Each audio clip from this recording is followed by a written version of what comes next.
we thought it couldn't be a better day. Those down south know very well that Ma'am S. Suganthi is known for his business communication skills as to how she trains it. And consequently, we requested her to give the insights on the topic of a business communication. As we all know that exchanging information in order to promote professionally and a business wise, there are different set of communications vis-a-vis the normal communication which we have in the society as such. And due to the challenges within the society, especially after the COVID-19 lockdown and unlocking times, the influx of the business communication through internet, print media, radio, television, ambient media, word of mouth do count.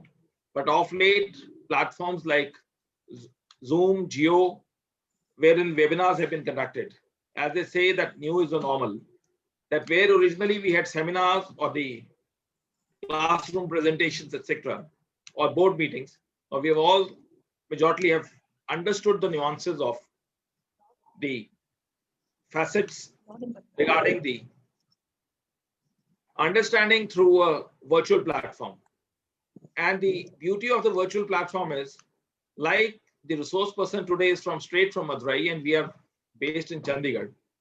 And actually, we have not met as such, but on the virtual platform, firstly through a mobile and thereafter on this platform, we have acceded to have a common knowledge sharing process so that people at large, those who are watching us live on the Facebook and YouTube, coupled with those who are joining us on this platform, we could be exchanging our knowledge without taking much time, because the topic as such is quite interesting for the persons who are into the business and profession and those who intend to come into it.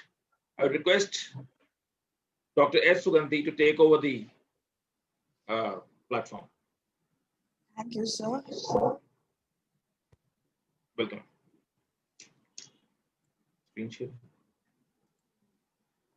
I'm allowing the screen sharing in a minute. Yeah, it started. Yes. Good evening, everybody. Thank you so much, Mr. Vikas Charat, for your wonderful introduction. I'm really honored and humbled by your wonderful words, and I don't want to take much time. We'll go straight into the presentation. My topic is business communication, and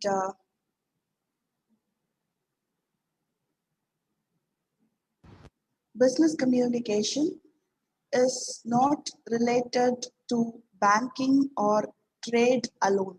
It is something that is related to professional communication. So when we talk about professional communication, we should know the difference between day-to-day English, that's what you call functional English, or professional English. So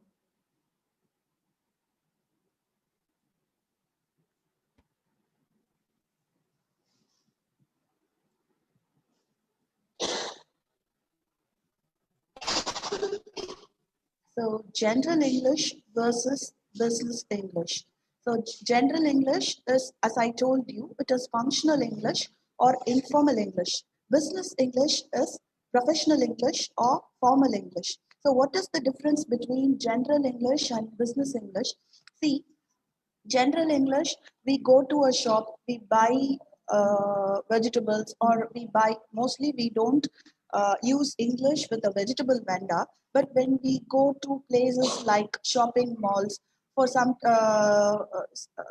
for example, a theater or a hospital, we use a kind of English that is general English. So in everyday conversation, in real life situation, we use general English or informal English. See, we are not really formal when it comes to real life situations, but business English is different. It is absolutely professional environment or corporate environment. So while talking about business English, we have to talk LSRW skills. So not only in business English, even in general English, we have to focus on LSRW skills, because these skills put together, they form the edifice of any language. Edifice refers to basement. So if we want a building to be strong, the basement has to be strong. It should be strong, otherwise the building will shake. Similarly, for any language learner, all these four skills are really, really crucial and important. So listening, speaking, reading, writing. So in this presentation, what are we going to see? We are going to see as to how we are going to utilize the language skills in a business environment. So what is the difference between listening and listening skill, speaking and speaking skill, reading and reading skill, writing and writing skill? See, when you say listening, we are just listening. When you say speaking, we are just speaking. But when you say that reading skill, so skill is talent in action. So when you are really into something, when you are really good at something, and when you want to exhibit something in front of others, that's what you call skill. So and in this video, we are going to, or in this presentation, I'm going to elaborate on business skills. As I have told in the very beginning of the presentation, business English does not mean English employed in trade and banking alone. It has nothing to do with business. By business, we mean professional environment.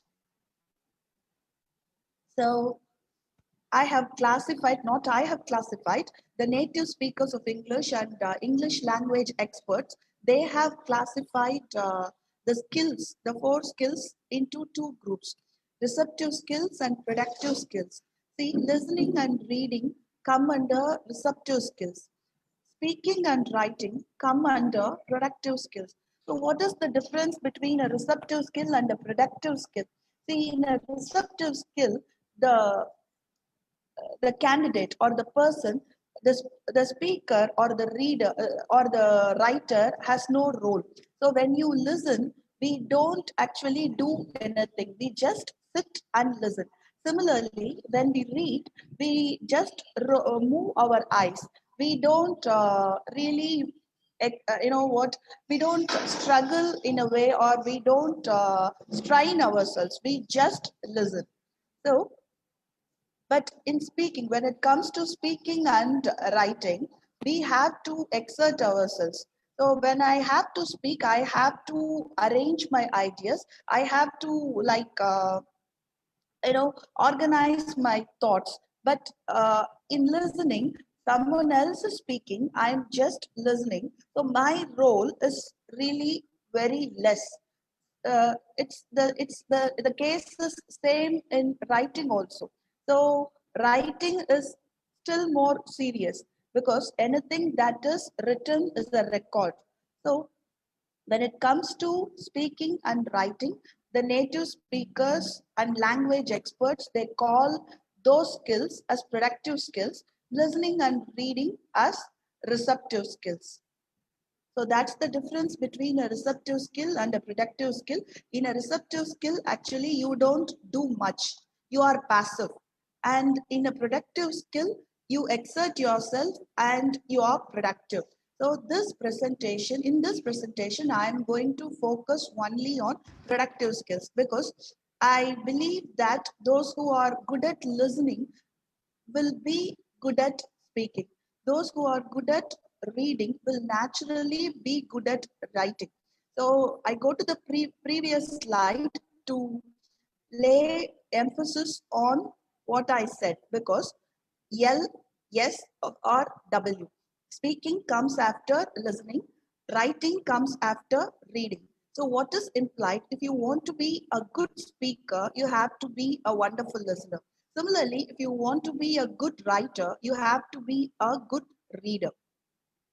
So they are interconnected or interrelated. One receptive skill is related to the other. Listening and speaking go together. Reading and writing go together. So productive skills, employing business vocabulary in real life situation. So I have given a group of verbs. These are all informal verbs, and I have given their formal equivalents. So these verbs can be called general verbs or general English verbs. If you look at the informal verbs and and their formal equivalents, you can come to a conclusion.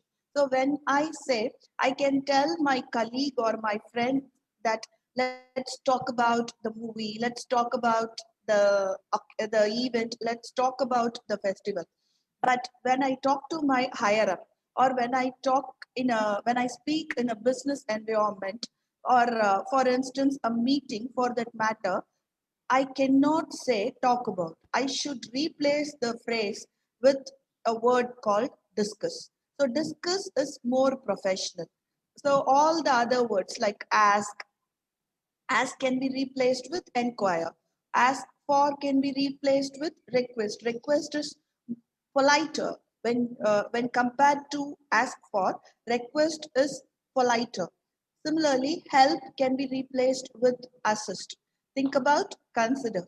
So I just don't want to read from the slide, but I'm you know I'm highlighting or insisting what are the words that can be used in formal occasions and business environments. So these words are called business vocabulary. Focus on productive skills. Speaking. So speaking is something that it is a skill that everybody down south in Tamil Nadu, not only in Tamil Nadu, all over India, when it comes to speaking, people always fumble. They become nervous, especially in formal presentations. It is because of lack of preparation. So you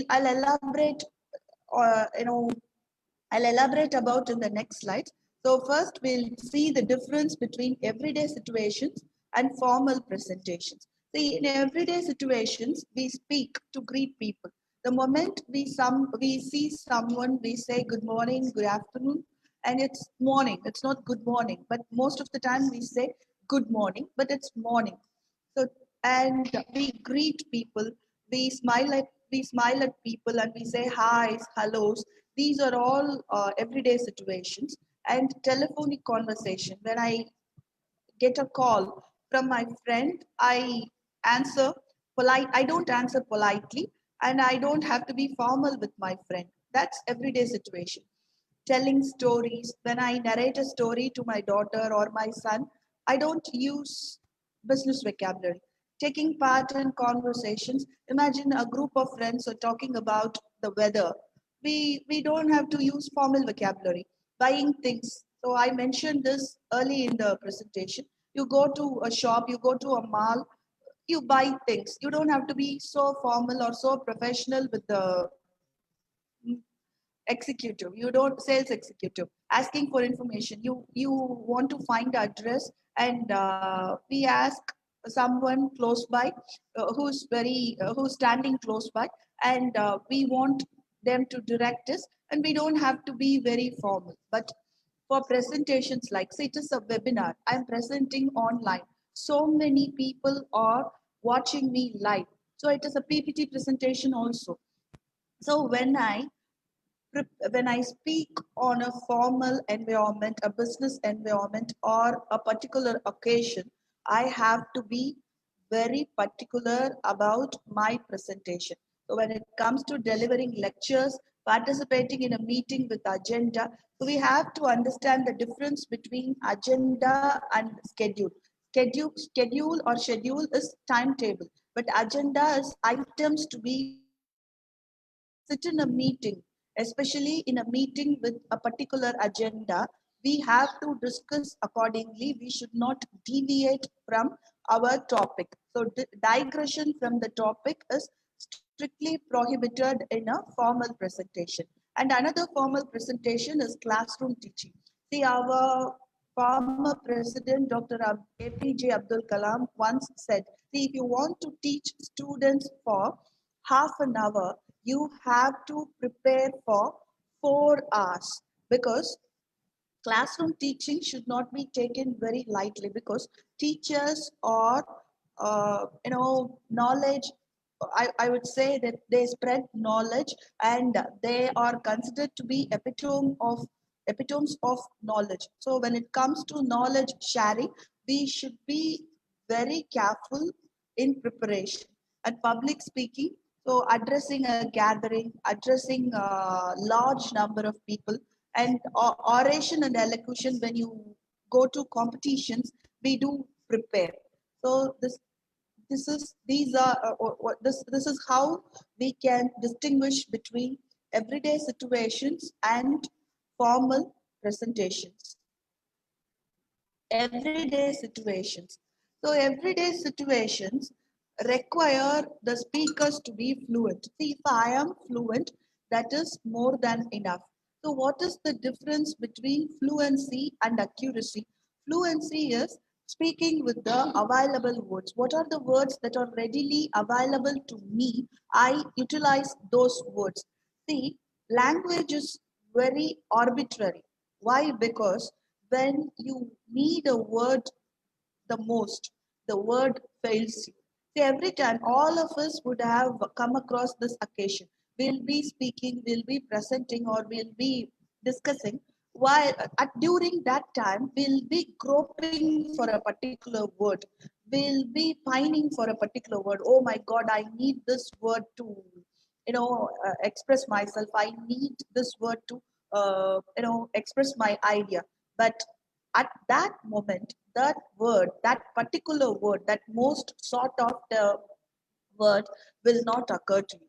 So that is the speciality of the language. It is not only the problem with English language, any language for that matter. As a matter of fact, even in Tamil or Hindi, when you grope for a particular word, it will not occur to you.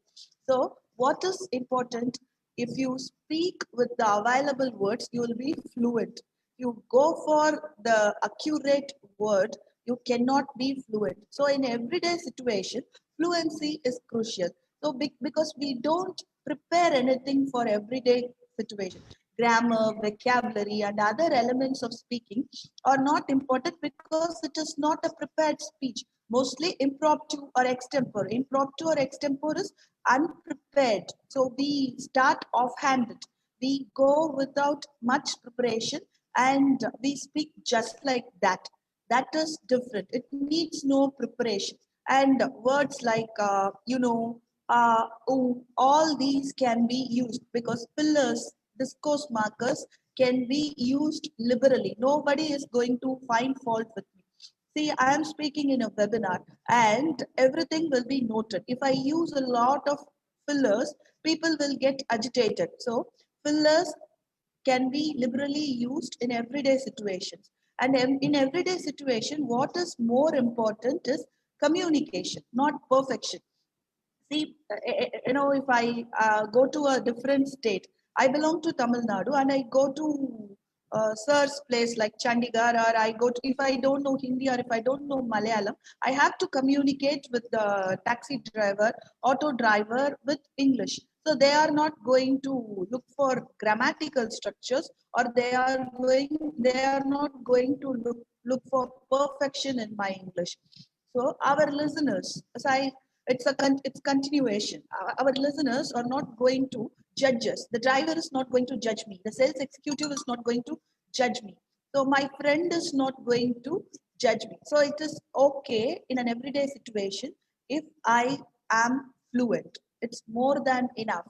It is advisable to be fluent in everyday situations. It's because most of the time the speech is impromptu or extempore. Impromptu or extempore is, impromptu means all of a sudden, extempore is without much preparation. And formal presentation. The prerogative of the speaker is to be accurate and articulate, because when I present in a formal forum, in a dignified forum, the main aim of the speaker is to be accurate and articulate. I should be very accurate, I should be very articulate, because it is a well prepared speech. It is not an extempore speech, or it is not an impromptu speech. It is a well defined and well prepared speech, and I have to be, not only I refers to the speaker. The speaker should be accurate and articulate, the right word at the right time. So be it a presentation of data, it's data, I should have said, be it a presentation of data or information or subject matter. Data, statistics, information, news, subject matter is some particular subject. We should be very, very thorough, because liberties cannot be taken with facts. We cannot take liberties with facts. Fillers have to be replaced with linking expressions. So fillers are words like who, are, you know, actually, to be. These are all words, mostly in the gasping sounds are collectively called fillers. In an everyday situation, fillers are allowed, fillers can be used liberally.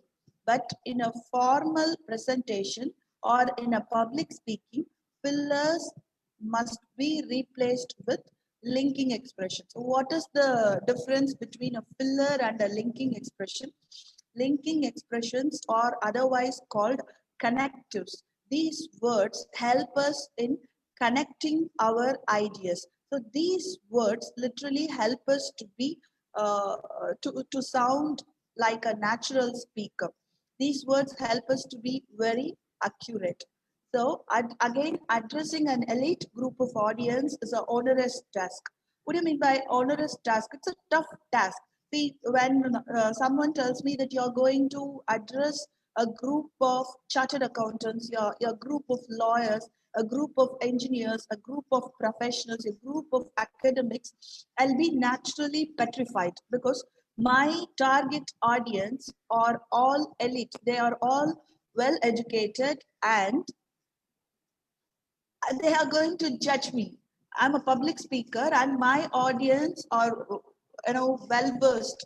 So they're all well read, and they'll be judging me instantly. It's not that they are going to pass on comments after my presentation.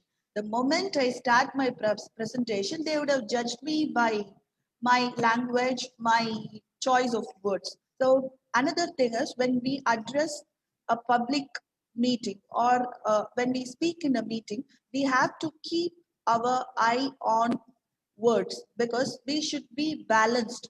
There should be a balance between reason and emotion, because we should not rake up sensitive issues. We should not use unwanted words. Remaining composed is very important.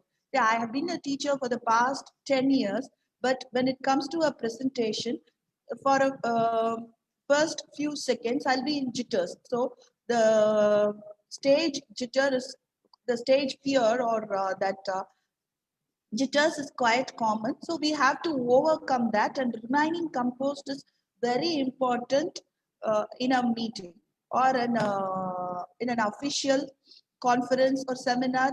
As a matter of fact, any presentation. Gesticulation and demeanor. So gesticulation is, again, not only articulation refers to the choice of words, gesticulation refers to the physical movements, the how we keep ourselves, how I sit, how I look at my audience. All these matters. Demeanor, my body language, my clothes, everything will be criticized if it is not appropriate. So I have to dress up appropriately for the occasion. I have to keep myself composed. So public speaking is an art, because there are a plethora of eminent speakers. People have seen and people have listened to great speakers, not only in India, from all over the world. So these people, they have already set the bar high for the formative speakers or the aspiring speakers. So the aspiring speaker has to emulate the great speakers. So I should have a role model.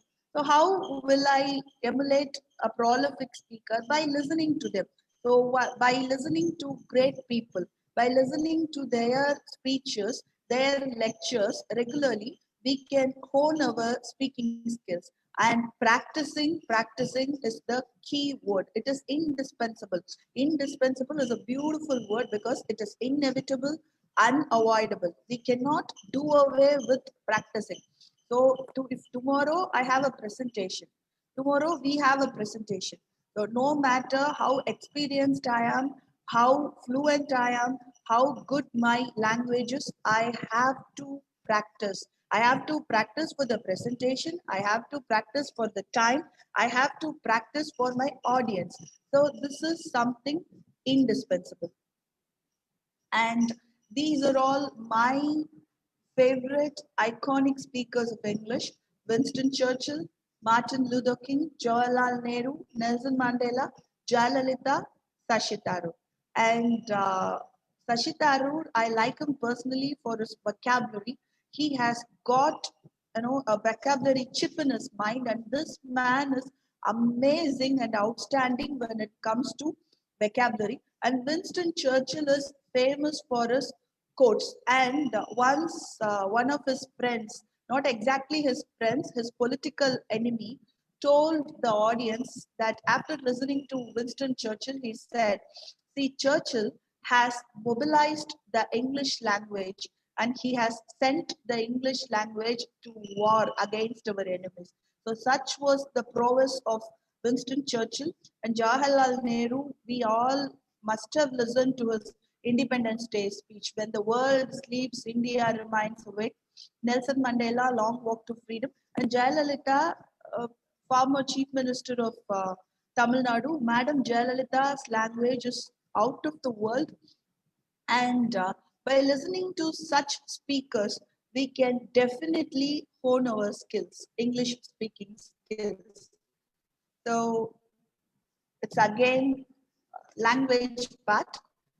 Having said so much about wonderful speakers, I have moved on to the difference between fillers and linking expressions. So fillers are words like oh, okay, like, right, so, So linguists, they call these words filler words. So most of the time, filler words are meaningless sound. They may not have any meaning.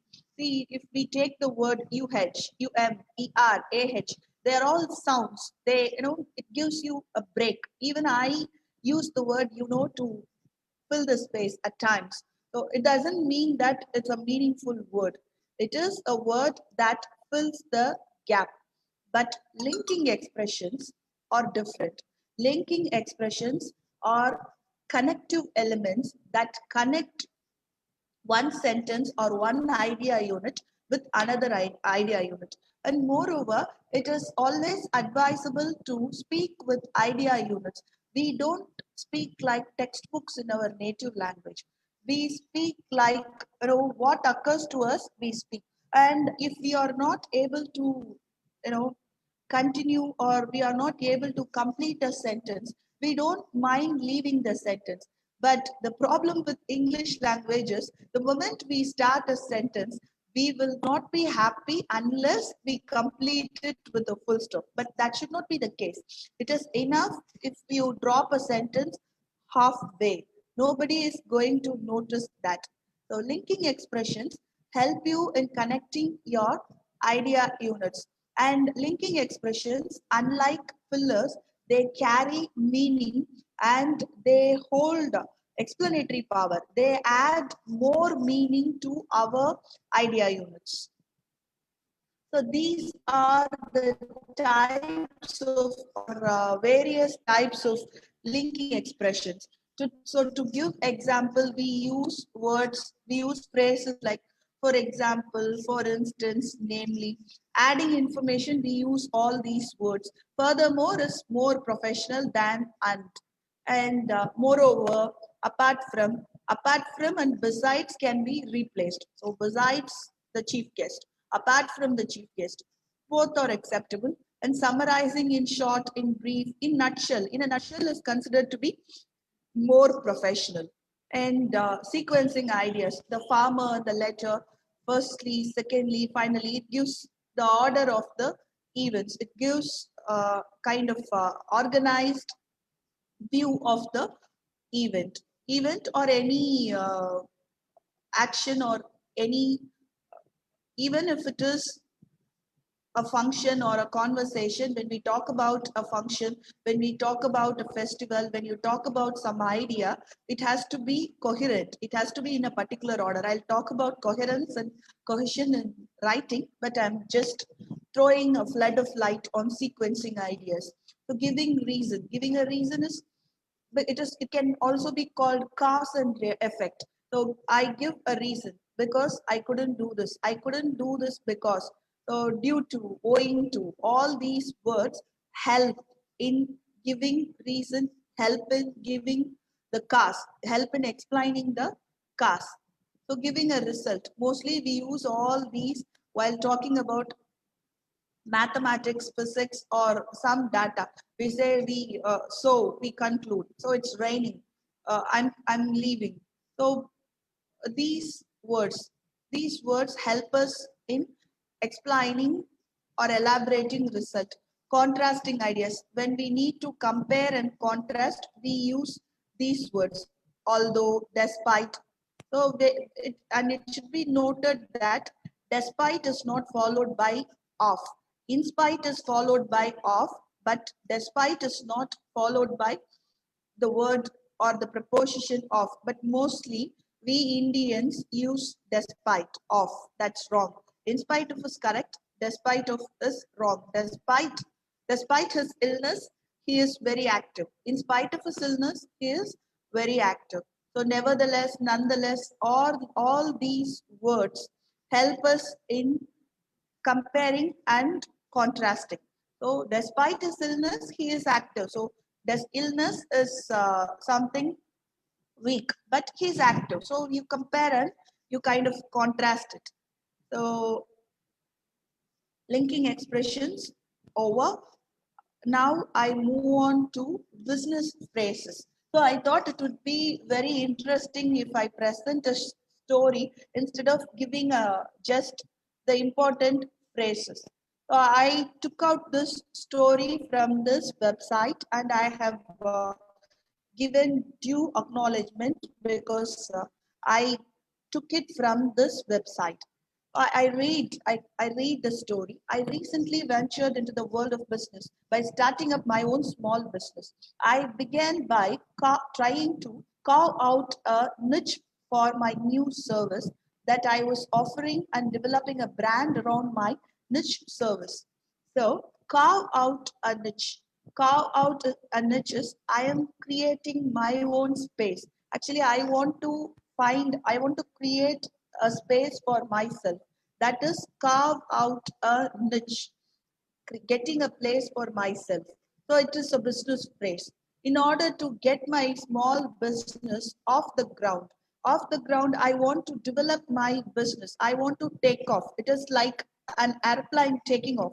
I want to take my business off the ground. I want to fly above. I want to fly high. I want to soar high. So I want my business to be very flourishing.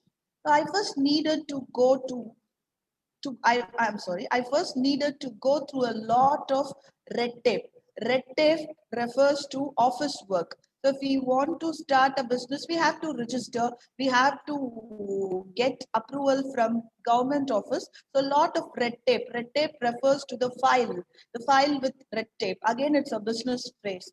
So once I got the ball rolling, I got the ball rolling once I started the business. So I got the ball rolling. The ball rolls.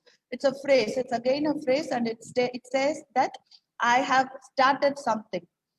And I had my few clients. I really started multitasking. So I started doing many things at one time. So I don't limit myself to only one task at one time. I don't confine myself. I involve myself, I indulge myself in all the activities possibly. So that is multitasking. I found that I had to become the marketing, sales, coffee maker, and product manager all in one. As I mentioned already, multitasking is doing a lot of work at the same time. We women are good at multitasking. Men must acknowledge that. I didn't have access to expensive state of the art. State of the art refers to modern equipments, microphones, video cameras, or a recording room. So I needed to be sure that to go to the extra mile in my service delivery. So going the extra mile is I have to do more. So what is expected of me? I have to do more than what is expected because I have to travel extra mile to do the service delivery and to achieve what is really wanted or what is really expected. So to extra mile, they have given the meaning to go ahead of the time or to try get ahead of the time. I didn't have a lot of resources to start with, but I knew that cutting too many corners could be dangerous. So he didn't have lot of resources, but cutting too many corners, involving himself in too many corners. So there is another phrase, but it is not very professional like cutting too many corners. uh, don't bite more than what you can chew. So usually we should bite what we can chew, what our mouth, we have to bite according to our mouth's capacity. We should not overbite. So cutting too many corners is again, I should do multitasking, but I should not overburden myself because it will be taxing and it will be tedious and I'll suffer badly. It will lead to peril, dangerous. So I try to spend money on the essential parts of my business like the web design. It is quite stressful, but once my new business met the bottom line, I started having a lot of fun. So bottom line is expected result. So if you look at the phrases highlighted in blue color, a carve out a niche off the ground, a lot of red tape. I got the ball rolling, multitasking, state of the art, go the extra mile, get ahead of the time, cutting too many corners, bottom line. All these phrases, we don't use all these phrases in everyday situation.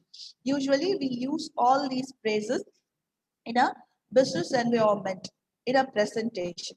So by using, I'm not saying there are around 7 to 10 phrases here. If we click, if we Google no business phrases or professional phrases, we can find at least 100 to 200 phrases in the website. And what are we going to do to improve our business communication?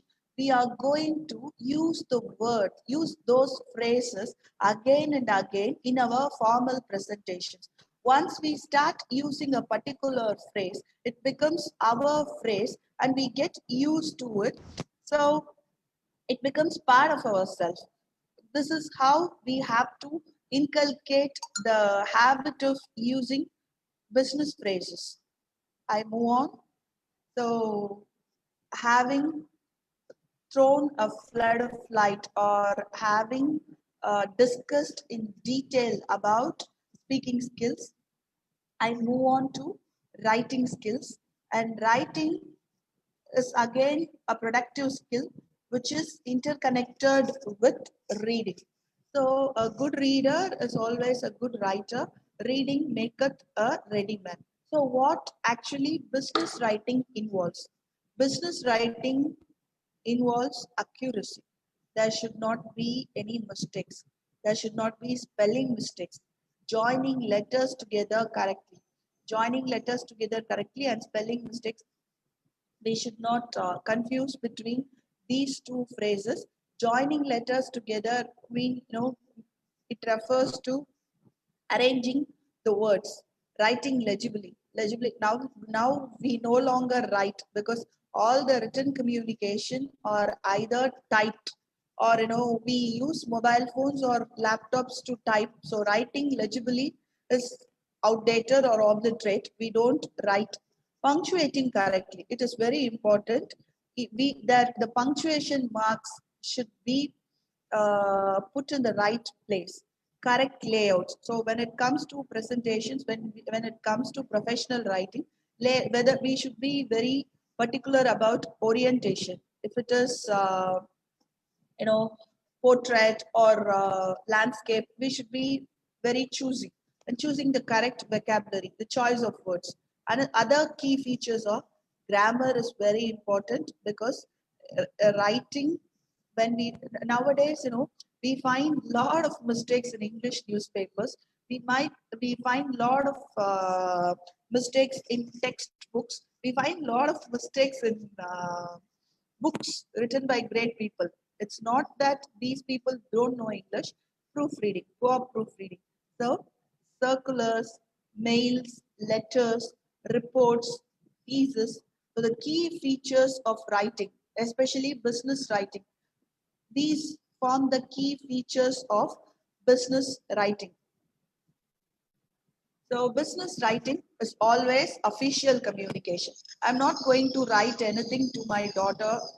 Gone are those days when people wrote affectionate and passionate letters, and love letter has become some old-fashioned word. So we don't write anything personally. We text, but most probably, we still write letters, because letters only through letters we can get work done in a corporate environment. They need proof. So we have to either send a letter or a mail or sometimes a circular to get work done. So how a business writing should be. So in a business writing, there is no place for unprofessional or personal words or phrases. So it is after all business writing, and it is enough if we focus ourselves on parliamentary words and official words. Lengthy sentences and ambiguous phrases should be avoided.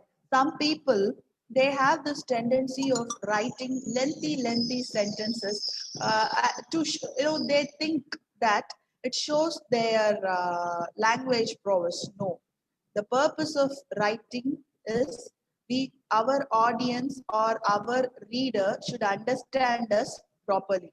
So don't go in for lengthy sentences. Similarly, roundabout sentences. Sometimes, not but phrases, cliches, like cliches. By cliches I refer to words like last but not the least. At the end of, we don't have to say, we don't have to use, I'm sorry, we don't have to write all these words.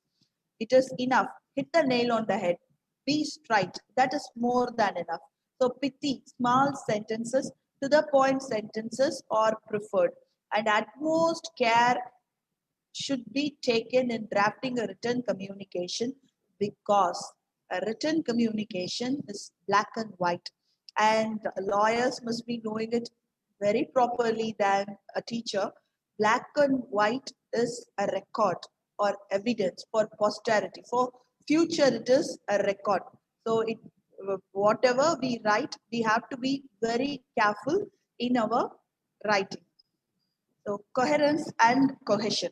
So when we write something, we have to focus on two things, coherence and cohesion. Coherence refers to the organization of ideas, linking of ideas. So to understand an idea, it has to be coherent, it has to be logical. If it is not logical, we cannot understand the gist of it. So we will give students exercises for sequencing sentences or jumbled sentences, in which the sentences would be jumbled. The sentences would be in a disproportionate order. So the students are expected to arrange the ideas after reading the sentence. So this is what you call coherence. Logical link should be there. So when I write a letter or a mail to my higher up, to my colleague, he or she should not find fault with. So first things first, second thing second. There should be this order. Cohesion is grammatical and lexical linking.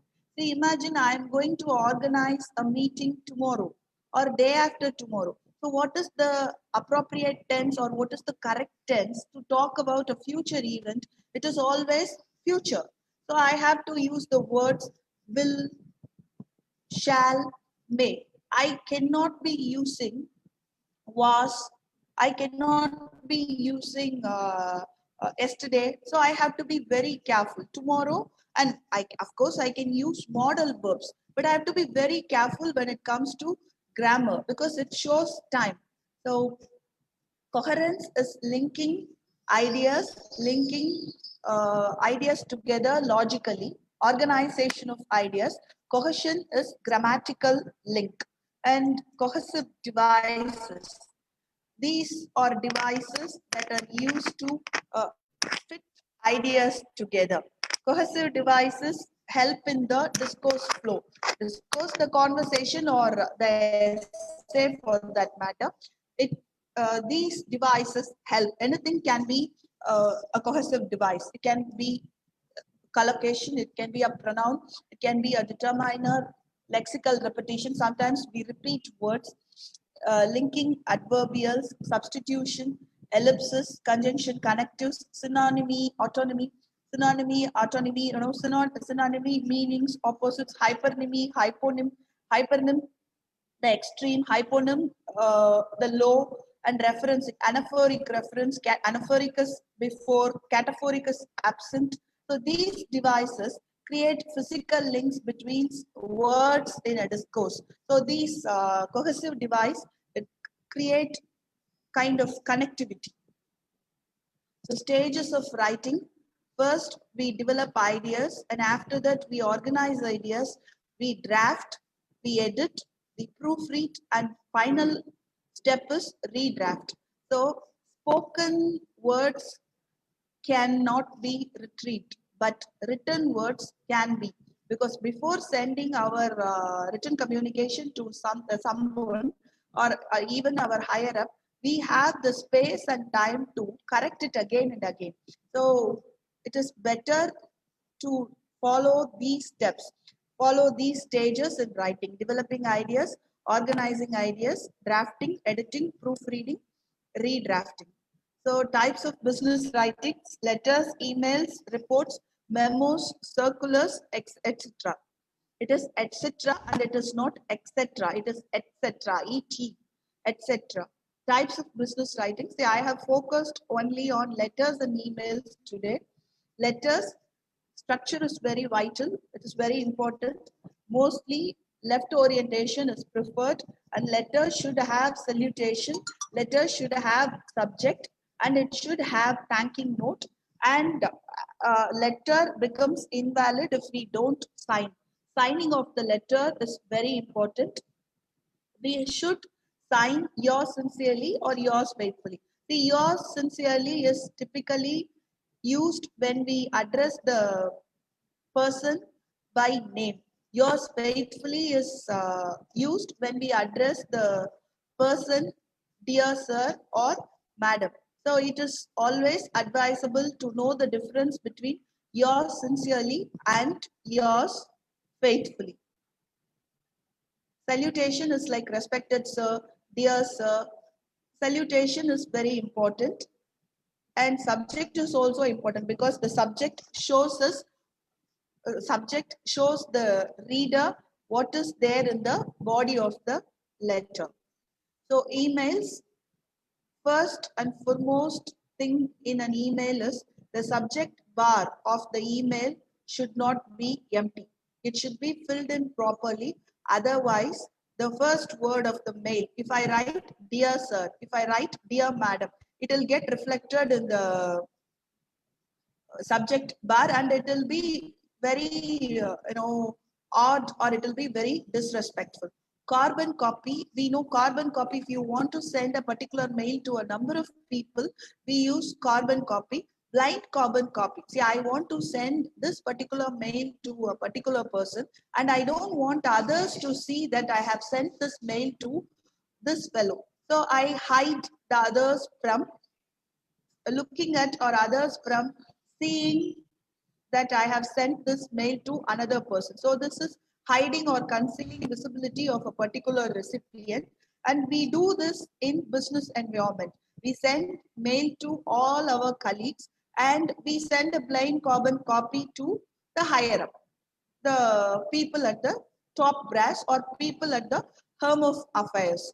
The mail should begin with greetings. It should have good morning, good afternoon, or greetings, or even hello is formal, hi is informal, and no emoticons in formal mails. Mails should be precise and crisp. And we should remember that we are no longer writing essays or paragraphs, we are just writing mail. And mail should end with the thanking note. And nowadays, it has become paperless environment, and mostly memos, circulars, all these things are sent via mail only. So we have to be extra careful when it comes to writing a mail. So thank you. If you have questions, you can ask me questions. Yeah. The entire gamut of how to write a business communication has been very subtly explained. And I'm quite sure that if one follows this thing, then a lot of Nayagan wants to ask a question. We will unmute him. Nayagan. Meanwhile, a lot of people intend to ask that once we write a subject, do we conclude the subject with a full stop or not? Because some people in the expression of an email where there's a subject, they do ask once it is captioned with the subject, do you put a full stop in that or not? Ma'am, can we unmute? Ma'am, you will have to unmute yourself.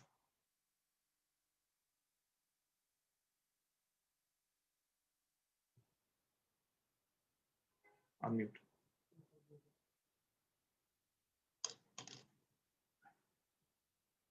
Ma'am, you will have to try at your end. We have allowed that.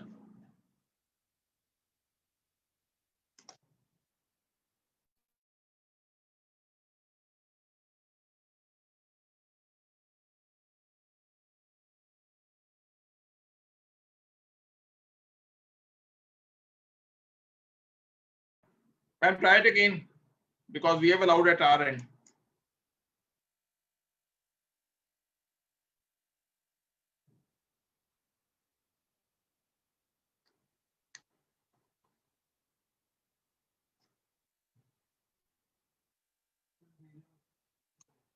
Ma'am, try it again because we have allowed it the same way initially what we have done. Or you can re-log in. One thing can only be done like that.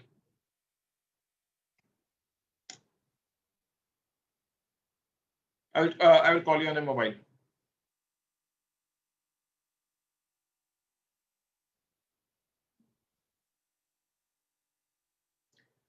Anyone who wants to pose a question can post it on the group, on the chat box. We will talk those questions.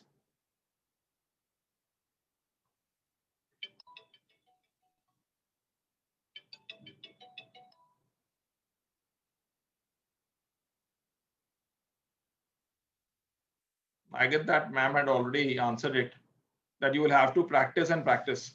The more you practice, your communication improves. Reading of more of books and listening to good speakers, like the speaker she had told. You can also add in that list of Obama, Oprah Winfrey. That also helps you to improve your communication skills. I'll just connect with madam.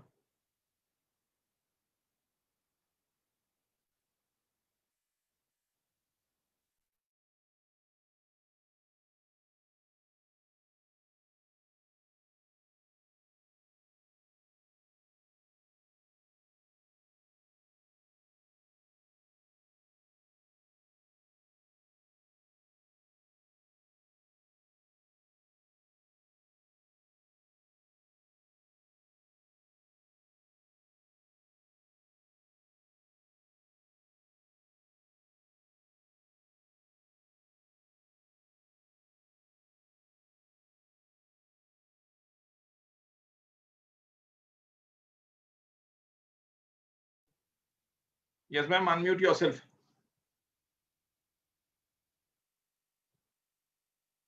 Yes, sir, I have unmuted. Yes, it's allowed. Okay. Yeah, it's audible. Yes, sir. It's audible.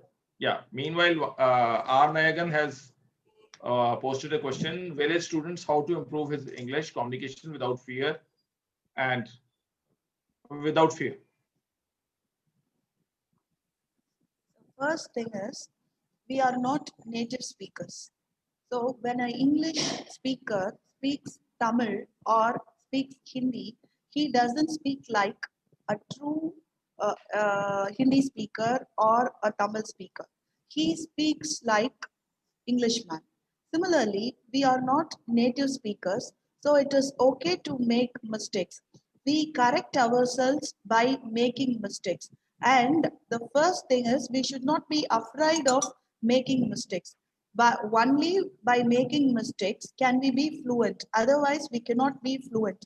So, first of all, we should be ready to make mistakes. So, we should know the difference between slips and mistakes.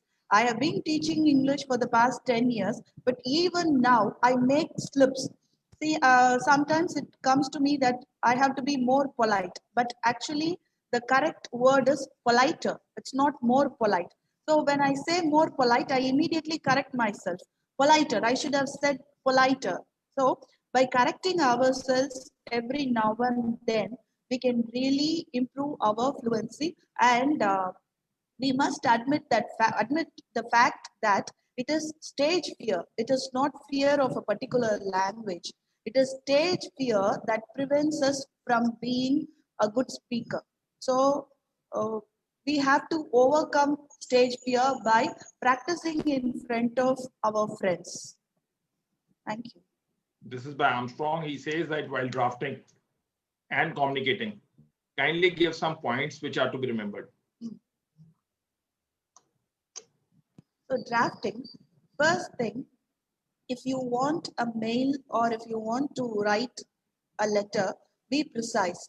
So what is to be conveyed, it is more than enough if you convey the main idea. Don't go in for extra words. So the more you write, the more mistakes you make. So as in the stages of writing, I have explained that first thing is or develop your ideas, and after that organize your ideas, draft your ideas, edit your ideas, proofread your ideas, redraft your ideas. So there are some 6 stages. So when you edit, draft, and redraft, the final product will be really satisfactory. And I accept that it is time consuming and it is tedious. Mostly we want to write things haphazardly or at the 11th hour, but we should spend time for professional writing. We should edit and re-edit. This is how to overcome the lack of feedback in a business communication. Lack of, sir? Feedback. Feedback. I don't understand the question. What do they mean by lack How of to overcome feedback? the lack of feedback in a business communication. Feedback in a business communication, they'll give Probably he wants feedback. to say that he or she has expressed something.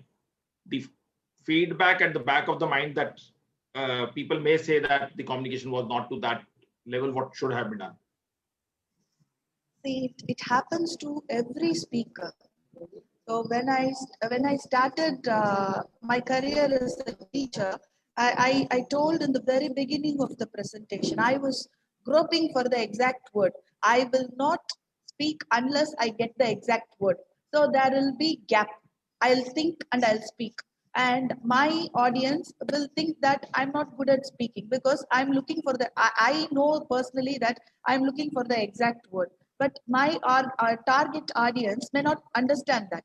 So they'll be complaining that she is not fluent, she is not accurate. But we have to overcome all these shortcomings to become very articulate. Being articulate is different, being fluent is different. When you start your career as a speaker, you will be fluent. But after some time, you will reach the pinnacle, you will reach a particular point where you will be very, very articulate. So we have to move from being fluent to being articulate. We have to set the ball rolling. Yeah. They say a normal speaker who is tensed his hands and gestures will not be there. And as and when one grows, then his hand movements, etc. Maybe as a lawyer also, I would say that the more you confident you become, then your hand movements also come in. It's not that you yes, sir, the confidence. Yes. Yes, I completely agree with you, sir. Yes, sir, please complete. Yeah, the exuberance of the confidence only comes with the more you study. Yes, sir. Because as you rightly said, there are 4 words, but the exact word will only come into within your mind to be pitched in at the right time once you have practiced more. Not practiced to what has to be incorporated, but the more you read, gradually it seeps in your mind how to put in those words. Yes. So I think we don't have any other questions. So we will share the PPT what Suganthi ma'am has shared with us. So we have shared our mobile number. Those who are not connected with us, they can just bring in not that number 9872503300. To the effect, we will share that PPT.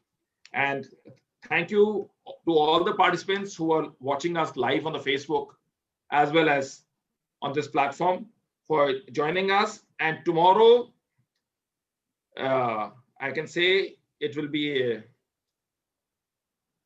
something what we normally expect, larger than life. Tomorrow we will have a criminal trial necessity of video conferencing in appellate courts and trial courts. He's one of the most top-notch advocate in India and most sought after.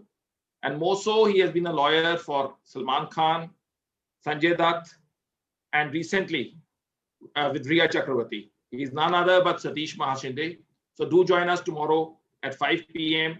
And because of his busy schedule on a weekday, we have kept it at 5 p.m. Because he was quite busy with his trial works, etc. And quite a persistent request, he ultimately acceded. And tomorrow, do stay connected with us. And thank you, Dr. Suganthi, for giving us the insights. And I'm quite sure that all those who have connected us on the Facebook and on this platform, they would have a different perspective. And as they say, even if one seed of thought can actually be cultivated in one's mind, is enough for an hour session one can look upon and move forward. And stay safe, stay blessed. And tomorrow at 5 p.m. we will all connect. Thank you, everyone. Thank you, ma'am. Thank you.